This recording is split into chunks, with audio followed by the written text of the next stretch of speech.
are members of the family of woman and man. Yes, okay, well thank you so much for being here. Welcome to the kickoff for San Francisco Schools and Communities First campaign. Welcome, yes. That is fantastic. We have people from all over the city. We have working people from a bunch of different unions. We have students. We have community organizers. We have community members.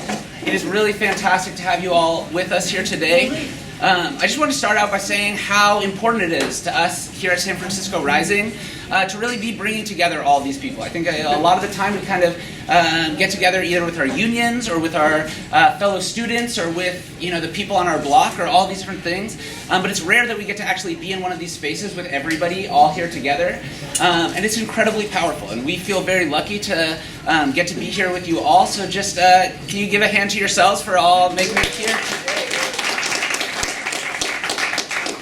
That is fantastic. So we have a pretty full day today, which includes a bunch of really fantastic speakers and also an opportunity to get out there and start this movement of really getting schools and communities first on the ballot and making sure that we win it and really bring all these resources and all this strength right back here to San Francisco.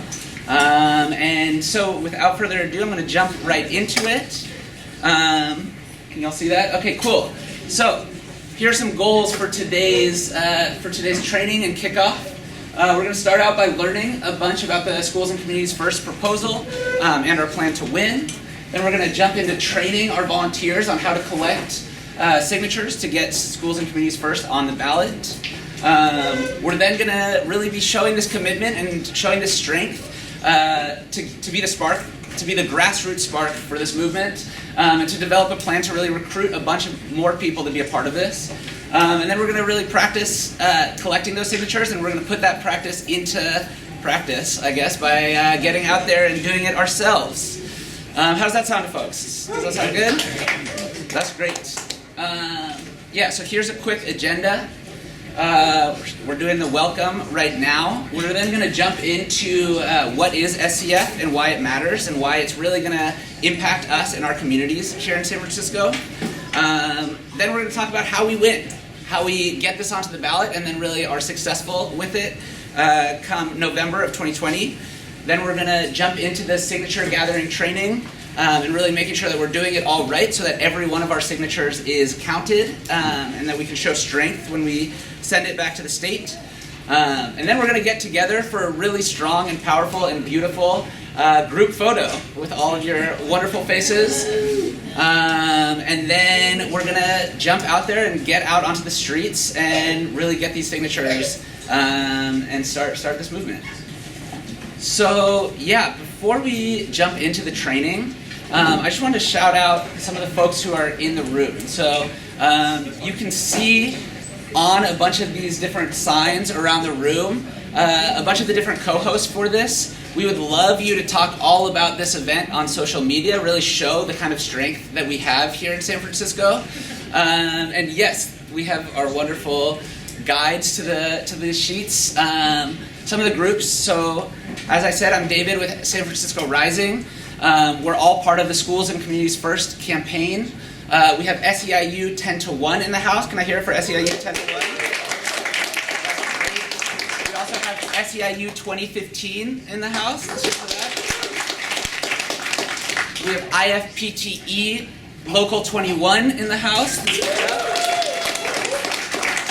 And AFT 2121. And UESF, the educators here in San Francisco. Thank you. And are there any other groups that are in here that want to be shouted out? I know we have some Sunrise folks in here too, so thank you so much, Sunrise folks, for being here. San Francisco Living Wage Coalition. I heard San Francisco Living Wage Coalition, so let's give it up for them. And Jobs with Justice, thank you so much. California Alliance for Retired Americans, CARA. Boom, CARA, California Alliance for Retired Americans. Thank you. Who was that?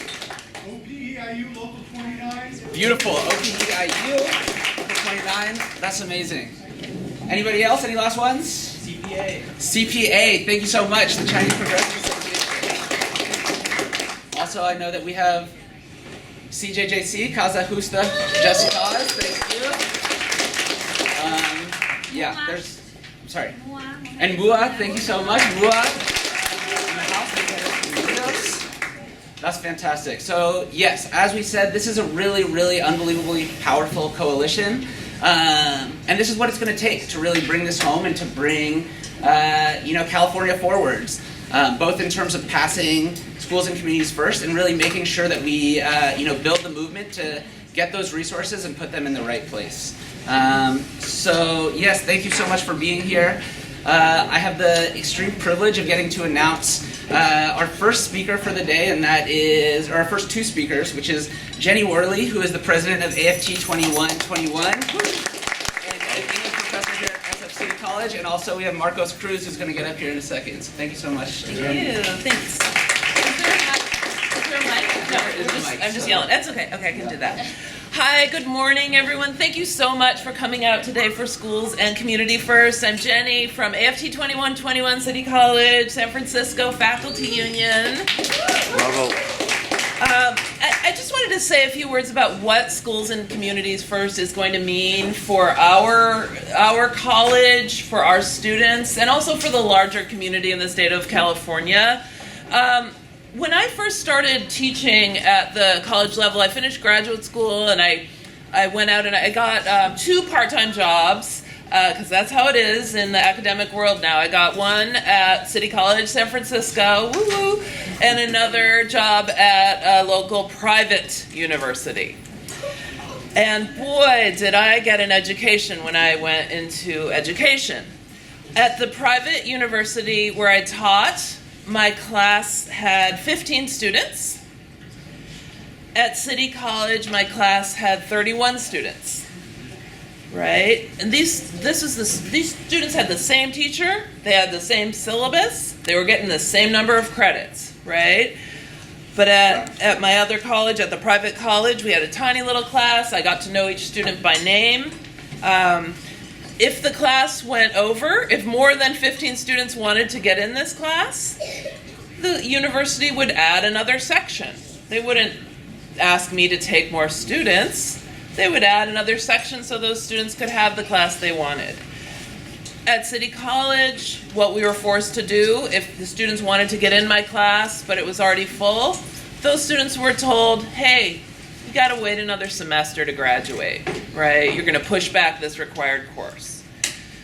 At the private college where I taught, we had beautiful wood-paneled classrooms with giant arch windows, natural lighting. It was a pleasure to be in the classroom. At City College, my students were in a cinder block classroom with no windows.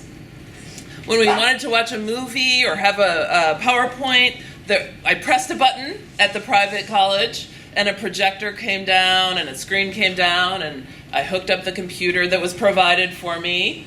At City College, I had to reserve ahead of time and get a little cart with a TV on it, to bring it to the classroom.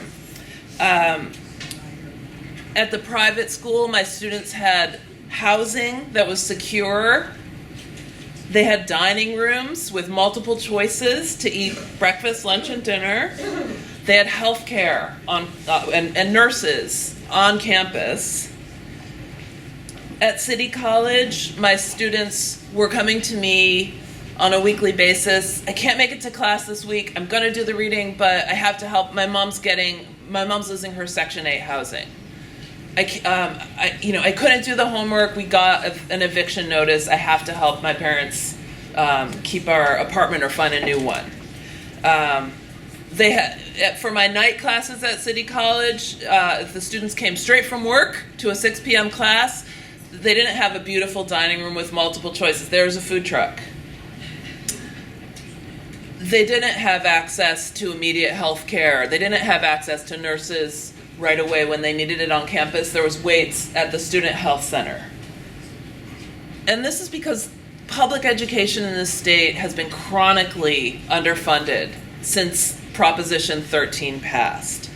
And the difference here between these two schools was that the parents of the students at this private university were the CEOs and the board members of corporations who had clawed back the money that they were now paying for this lovely, privileged private education, clawed that back from my students at City College.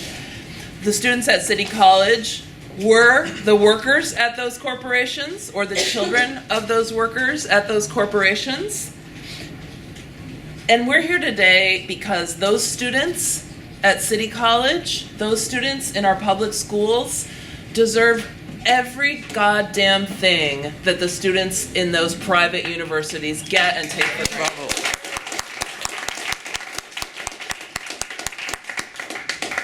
I'm tired of my students being told, you don't deserve this.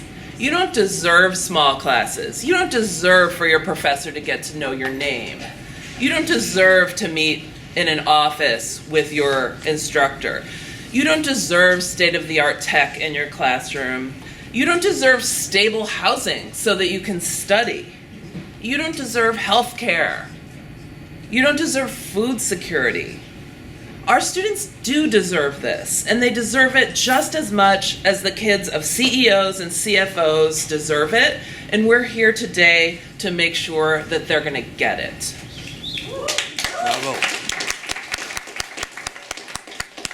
These issues, of course, this whole model where some people are deserving and some people are not, it extends far beyond the classroom. It extends to housing security, to food security, to healthcare, to our libraries, to all of our public services, to our nurses, our social workers, and we're here to get all of these community services fully funded so that all Californians have the services, the schools that they deserve.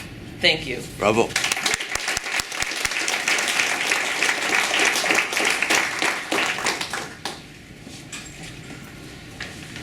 Hi everybody, my name is Marcos. I am a student organizer with AFD 2121, and I'm just here to talk a little bit about what it's like to be a student, I guess, in a publicly underfunded system, right? I know exactly what Jenny's talking about, overcrowded classrooms, facilities that need updating, generally not having resources in our schools is something that every student at City College has to deal with. Every student in our public classrooms in the K-12 system, they have to deal with that as well. And the truth is that, it's just a matter of treating everybody fairly, making sure that the people in our society that have the most actually contribute back and kick back the money that they're supposed to do, they're supposed to give us, right? We are owed this money. It's not that we're asking for more, we're just asking for what is owed of, these corporations that have effectively not paid the taxes that they should be paying for many, many years now. And, we live in a country now where billionaires are paying the same tax rate than the, poorest people in society. And that is simply unacceptable. We can't have 40 people in our classrooms. We can't move every single class we have online to cut costs. We can't be firing all our part-time faculty, but we also can't have all our faculty be part-time. We need to be able to fully fund our programs, our schools, our communities, and the communities that the resources that we all need. And this is the way to do it. Making sure that we are asking for the fair money that these corporations owe us. As a student, I feel very excited to start this conversation seriously again. I think it's time for young people to really step up to the plate and say that we won't accept this as the normal. That's not the way things are going to be here in San Francisco, in California, but also in the United States, right, in the world that we want to live in. This is like a first step to making our state more just, and I'm really looking forward to work with everybody, to work with people at City College, at SF State, all the institutions here that have a stake in having more public funding. We really have to come out and do the best job that we can to get this passed in 2020. We have a great head start. There's a great room of people here. SF Rising is awesome. David is awesome. The truth is that I really feel hopeful that we'll get this done. And yeah, just thanks for being here, and let's get those signatures, right? Bravo.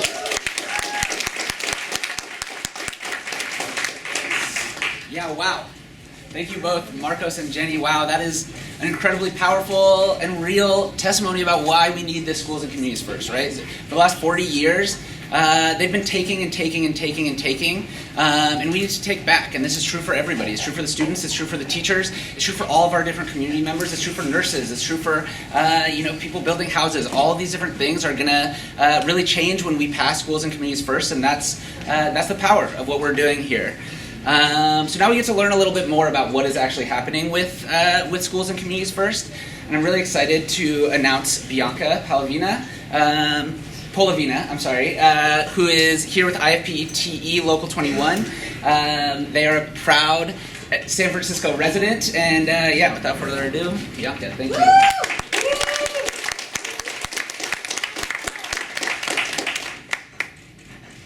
Good morning, everyone. Thank you for that great introduction. My name is Bianca Polovina. I work for the City and County of San Francisco at the Office of Labor Standards Enforcement. Thank you, Ken. I enforce a little law called the Healthcare Security Ordinance. I'm also, thank you. And in addition to being a proud and active Local 21 member, I have the privilege of being married to a youth services librarian in the Western Addition branch, a proud active SEIU 10-to-1 member, and I married into a union family as well. My mother-in-law has been teaching at West Portal School for, she might not like me to say this, at least 30 years now at this point. So she's a proud active UESF member. Schools and Communities First is incredibly important to me, and I'm honored to get the chance to walk through with all of you what Schools and Communities First will do and how we will transform the state of California together. So let's first talk about our campaign goals. We have some very audacious goals, but we're going to get them done. First and foremost, what we're doing here today and what we will be doing for the next year is working to reclaim $12 billion every single year for the entire state of California. The way that we are going to do this is we are going to make corporations pay their fair share. This will be a history-making event. We're going to stop divesting from our schools and local communities, flip the script, and start investing in our future. Stop the starvation that's been happening for the last 40 or so years. So what I would like to talk a little bit about is what this is going to look like. A lot of us live and work in San Francisco. If you don't live or work in San Francisco but live or work elsewhere, feel free to participate and talk about how this impacts your local community. We see it pretty regularly. We see crumbling infrastructure. We are all too familiar with the education crisis, and as well as cuts to social services. So basically, what we're trying to correct here is a loophole that has starved the rest of us from what we deserved and gone to pad the pockets of corporations. Please raise your hand if you have seen any vacant lots where you work, where you live, where you go to school, where you worship, pretty much anyone in the room. Does anyone know why people keep these lots vacant? Because the longer they keep them vacant, the higher the rents they can get, because the market keeps going up and the rents keep getting higher. So there's an incentive to keep them open. That's a great point. Anyone else have anything to share? Yes? Their property taxes have flat lines, so it doesn't cost them anything to do that. Exactly, that too. It's a two-headed monster, right? As long as these properties are left vacant, their property taxes remain as low as possible. This is a calculated strategy to basically screw the rest of us over while they continue to build their wealth. So basically what we're looking for is an opportunity to make corporations pay their fair share of taxes. So what we'd like to talk about a little bit today, this is not a very fun part of the presentation because now we have to review exactly how awful this 40-plus year history of starving our schools and local communities impacts us today. We hear stuff all the time in the press about how California has achieved the lowest employment rate in recent years, right? We've all seen that. Things like our counties have never been more flush with cash. We have the 5th largest economy in the world. That's just one part of the story. We also live in a state where 1 in 5 children are living in poverty. So we have incredible stratification throughout the entire state of California. We used to be middle of the pack, or maybe even better than middle of the pack in terms of what we invested in per pupil spending in this state. As of today, we have plummeted to 39th out of all 50 states. And further, we can see it every single day. Our public transit, our libraries, our roads, we all see the impacts of how this corporate loophole continues to take from the rest of us and solidify and strengthen the top 1%. The statistic that I personally find the most appalling and insulting is this. In the last 40 years, or ever since Proposition 13 has been the law, we as a state have lost out on $150 billion total. Those are taxes that should have been paid by commercial property owners that never were. Imagine what our state would look like today. Imagine if what our state, is this better? Awesome, okay. Imagine what our state would look like today if we had had that investment of $150 billion from 1978 to the present. Anyone have any thoughts on how your schools and your local communities might be different with corporations paying their fair share of taxes? Fewer cuts. Fewer cuts? No cuts. What else? No cuts. No cuts. What about some investments? New facilities. That's right. Anything else? Healthcare for all public workers. Healthcare for all public workers. How about healthcare for everybody? Yeah? There's so much that is possible that we could achieve if only corporations paid their fair share of taxes. And this is another thing to think about, right? Like these are services to the public. This is something that everyone is supposed to benefit from. There are people in this state, corporations in their state, who are using the same roads that we use, using the same parks that we use, even using the same schools that we use, but they are not paying their fair share. They're not paying the investment that we all deserve as an entire people of California.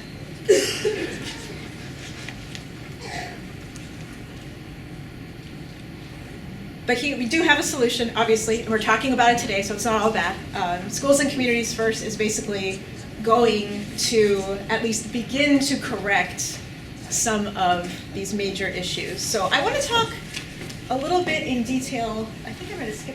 Basically, I just wanted to give a little bit of context with what this looks like specifically in San Francisco County. The University of Southern California has done some really excellent research, and what we're looking at right now is $900 million every single year in extra money for San Francisco County. That's for our schools, that's for our roads, that's for our parks, that's for our public transit, that is for everything that all of us use every day, for things that we deserve. And furthermore, some of the things that we just talked about could actually start to happen if everyone's paying their fair share of taxes. The types of companies that this is going to impact are Bank of America, Exxon, Chevron. So let's talk about the solutions specifically and sort of segue into what we need in order to connect with voters, what we need in order to gather some of these signatures for people who might be a little bit hesitant or even openly hostile. What we're hoping is the overwhelming evidence here is going to support our position, and that we're going to be not only successful, but convincingly successful at the polls in November 2020.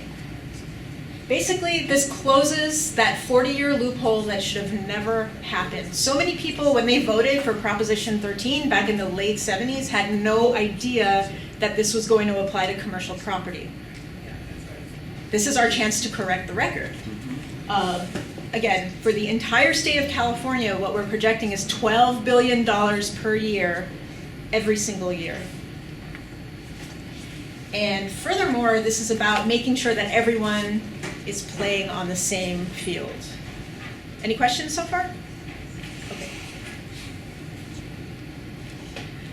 let's talk a little bit about where this funding is actually going, because this certainly, for some of us, that's one of the main questions that we get. 40% to schools, 60% to local governments, things that affect every single parts of our lives. One thing that I wanted to make clear is that new revenue is not going to replace existing state funding. This is going to be additional money, which is very important. To ensure equity, all of the new revenue is going to be pooled statewide into a special fund, which is called the Local School and Community College Property Tax Fund, and dispersed based on student need. In addition, new revenue is going to support basic aid for school districts that are funded by local property taxes, but currently receive no money from the LCFF, or Local Community College Fund. So, what would you improve in our schools and communities after our convincing success in November 2020 at the ballot? Anyone have any ideas? Think big, think bold. Public Don't be shy. restrooms, That's right. open all day. Anyone else? That's very important. Thank you, John. Teacher salaries. Teacher salaries. Lifelong learning. every classroom. That's right. Lifelong learning. Oh, absolutely. Mental health services on demand. Mental health services on demand. That's right. Our streets to be repaired. That's right. Free nudity. That's right. Thank you. Yes. Free college. Free college. Exactly. Exactly. So this is the California that we can create. What's next? What happens next is up to us, right? And so just very briefly, we wanted to talk about who pays and who doesn't pay. The most important thing for everyone to know is that homeowners are completely protected. This has nothing to do with residential property anywhere in the entire state of California. Instead, who is going to pay? Large commercial property owners. This is not us, this is the top 1%. Basically, over 80% of all of this new revenue that's coming in is going to come from only 8% of all commercial property owners. So, and again, just one quick thing to keep in mind, this is not a new tax. It's very important for all of us to note, this is not a new tax. This is about restoring things to where they always should have been and correcting the past. Now, we're gonna talk, oh, I'm sorry, you have a question back here? Yeah, could you draw that line there? Because if you have a mom and pop store where the people live above the store, is that a commercial property? That may be a commercial property. Is it gonna be then taxed? Not if the building is worth less than $3 million. Oh. So that is a nice big exemption. So the true mom and pop businesses are also going to be protected. That's a great question, thank you. I am out of my But team. Diego, remember you say if it's residential on top and commercial on the bottom is considered residential, it would not be included in this. That's a great point too. For mixed use buildings, this is not going to apply to the part of the mixed use building that is residential. It will apply only to the part of the mixed use building that is commercial. Thank you. I am out of my time right now, so now we're going to talk about how we win. Thank you all for your attention.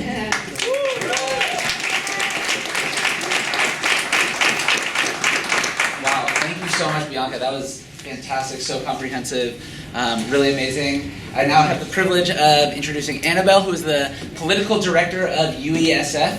And she can tell us how we win. Buenos dias. Annabelle Ibanez, political director with United Educators of San Francisco, and it's an honor to be here today with all of you. So we know that in order for us to launch a campaign, we have to have a plan, and our plan has to be strategic. So I'm going to walk you through the steps that we have developed with our broad coalition, which is one of our key strategies. What's the plan for us to win? Our plan to win is there you go. So one of the things that we need to do for our plan to be able to close this corporate loophole and to ensure that that money goes into our communities and into schools, one is that we need to be able to expand our coalition. Why is it that we need to expand the coalition? Right now, we have about 300 people or 300 partners that's growing, because we need to be able to ensure that people understand and know what is it that we're trying to do. And a coalition and pooling our resources is what's going to take us to the winning line. Second, we need to be able to build our movement, right? That's why we need this coalition. And third, we need to be able to educate. We need to be able to go out there and educate the public so they can understand what is it that we're trying to do and raise that awareness and be able to ensure that we get them out to vote on election day so we can win. This is really, really important. And I mentioned that we need to make sure that we need to expand the electorate. We need to ensure that we're talking to our families, our friends, our neighbors, and everyone to understand why is it that that schools and communities first is going to close this loophole. And if you give them an example that Chevron has not paid over $100 million in corporate taxes, and that money should be coming to our communities, they will be with us and they understand why we need to ensure that that loophole closes. Lastly, we know that if we're going to win, we need resources. We know that we need to make sure that we continue to raise funds so we can expand our efforts and be able to win and ensure that we win on November of 2020. And this is the plan. And we also know that in California, we set the trend of what's going to happen. We also know that we've seen it where when Prop 13 passed and other policies, we saw that this is something that the other states follow. So we need to make sure that we continue setting the trend moving forward to ensure that working families, we are actually getting what we deserve. And so so again, we need to continue growing our coalition. We need to be able to implement our 5 strategy steps that I lined out: building the coalition, raising funds, and educating the public. And I know that our next speaker is going to be speaking in terms of the next goals of our coalition.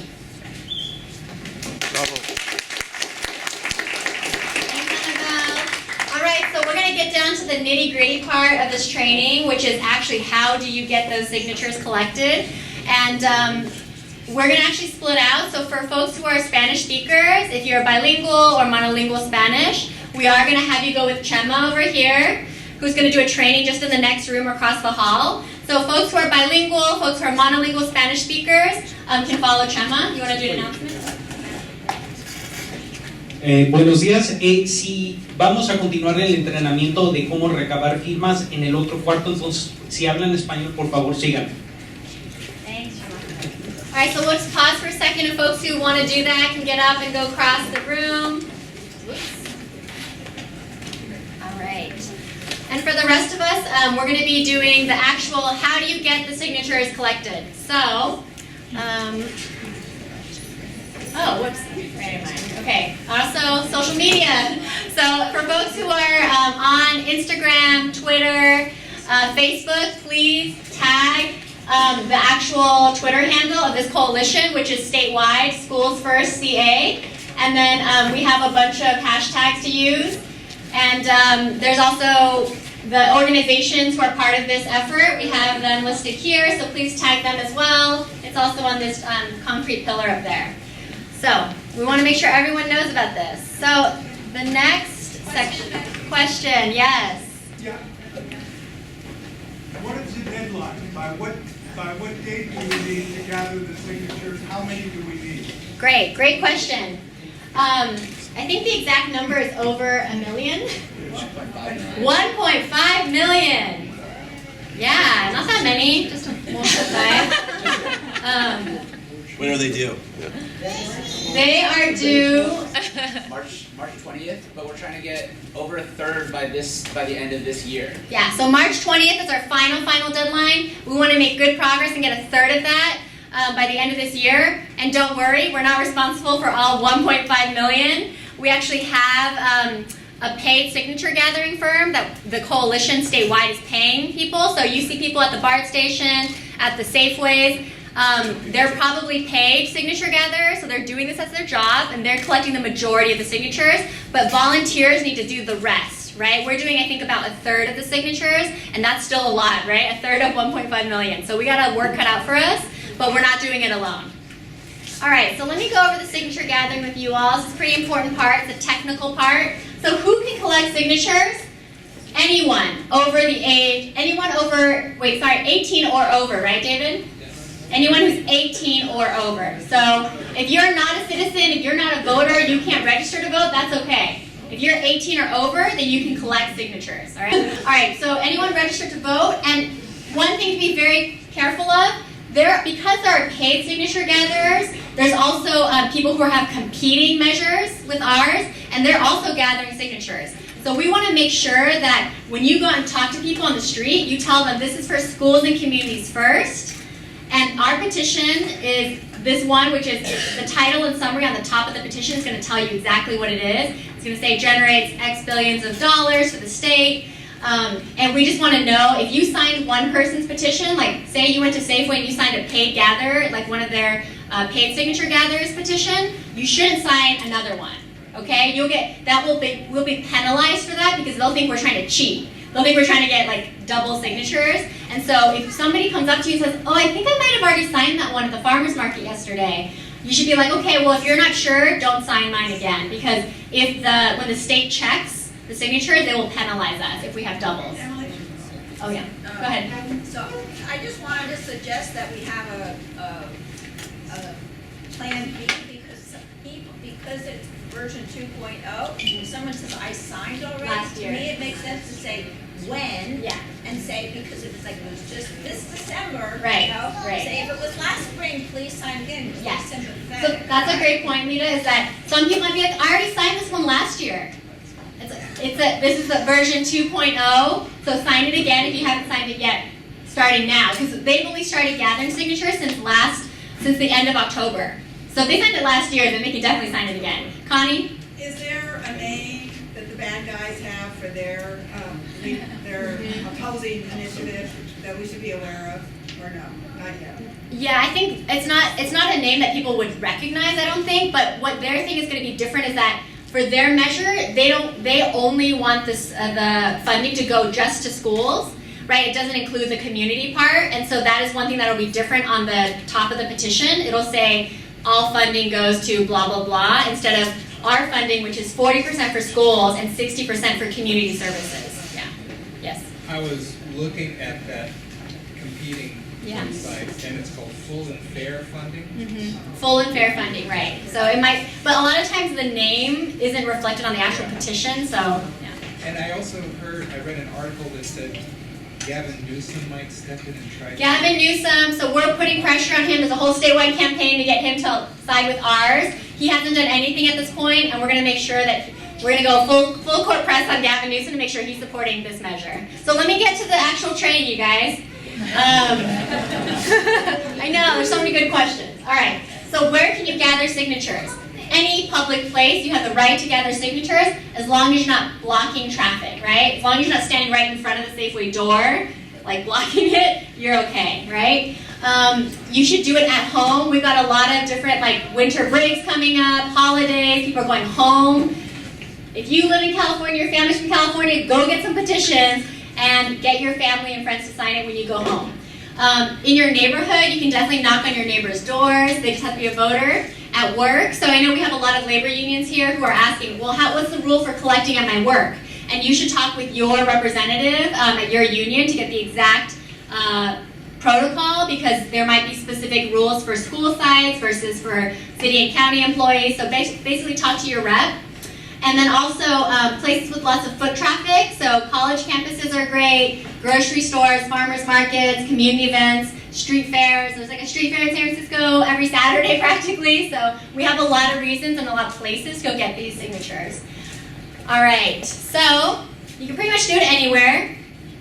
This is a sample script. We want to keep it really short and sweet because it's about quantity at this point, right? We just want to say to people, look, This is just giving us the chance to let voters decide. This is just putting it on the ballot so the voters can decide if they want this, right? Just because you sign this doesn't mean that you're voting for this, right? It's not for sure, right? But we want to give voters the opportunity to make that choice.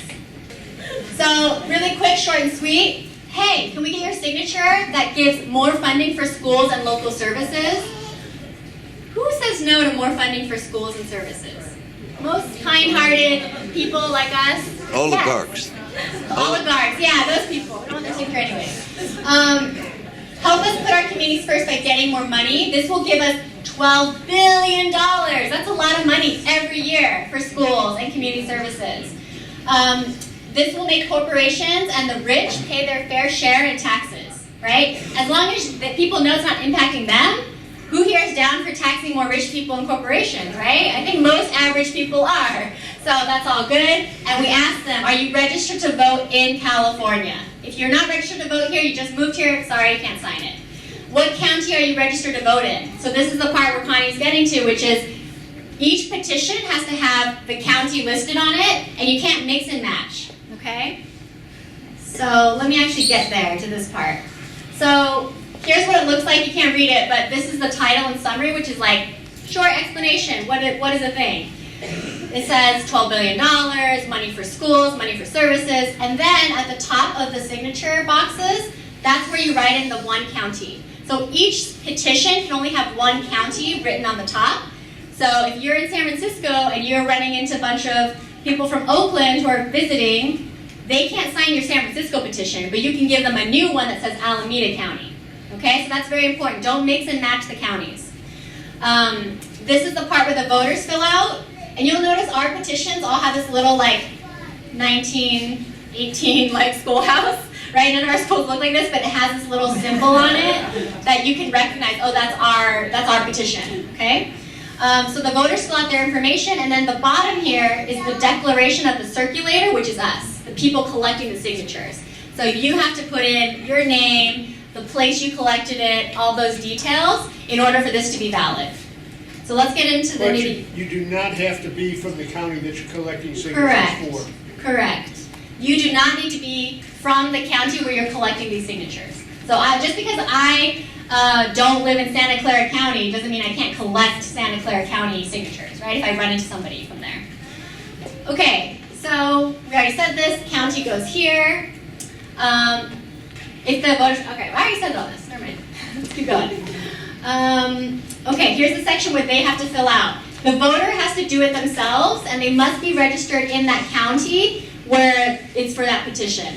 And they have to write legibly, because literally the state is going to do checks on this. You think 5 minutes left? All right, no problem. So they literally have to do checks where they will go and find people's names and look them up. And if it doesn't match, then they're like, okay, this whole sheet of petitions, throw it in the garbage. So we got to make really good care that every voter we get, if they write, we can read it. They write the address where they're registered to vote, and they sign it, and they write the city and zip code, right? And try to keep it in the box. So a good trick is just asking them, oh, I can't quite read that. What does that say? Is that an A? Is that an E? And then get them to like be careful about writing it. No P.O. boxes. Nobody can write P.O. boxes because you cannot register to vote at P.O. boxes. The next part is the declaration of the circulator. That's us. So you print your name here. You write your address, your home address. It doesn't have to be like, if you're not a voter, that's okay. Just write your address where you live. And then you have to, it says, I am 18 years of age or older. And then you need to say here the dates that you got the signatures. So the date you started, right? And then once you finish the whole, there's like 9 spots. So once you finish all the 9 signatures, then you can write the date you ended, okay? So you can write the start date and keep the end date blank, right? Because you might not get all the ones you want today. And then I certify under penalty of perjury, blah, blah, blah. All this is true. And then the day that you executed on is the last day that you collected the signatures, okay? So if I get all 9 today, then I could write, today's date, the 16th, the year, and the place of the signing. That's where you collected the signatures. So if I'm going over to Whole Foods today and I'm collecting signatures there, I'm going to write place of signing is San Francisco. Just write the city where you're collecting the signatures, right? And even if I got someone's signature from Santa Clara, they're visiting from San Jose, I write Place of signing, San Francisco, because that's where I actually got the signatures. And then I sign it. That's it. Any questions about the details of the petition? All right. And with, Yes. on the backside, Yes. fill in the. Yes. Okay, yeah, so sorry, just to answer Zach's question, there is one little place on the back of the petition. On the very back page, it says what county, and it's just the same as the county you wrote on the first page. But yeah, it's a good The county question. you gathered for, not the county you were necessarily living. Correct, the county you gathered for those voters, yeah.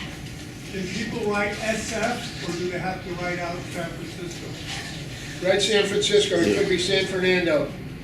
That's true, yeah. It's a big state, right? So let's just put San Francisco. Any other questions? All right. Hey, wow, we finished. Okay. Oh my god, and we've got dogs in the picture. Woo! Amazing. Uno, dos, tres, big smiles. Woo! Okay, now let's get excited. Come on, people. So we're gonna say, what do you want? You say schools. When do we want them? Now. All right, ready? What do we want? Schools. When do we want them? Now. What do we want? Schools. When do we want them? Now. What do we want? Schools. When do we want them? Now. Let's throw a fist in the air. Throw a fist in the air. All of us are members. All of us are members. All of us are members of the family. Are you did you to remember as you carry out your plan? All of us are members of the family of woman and man.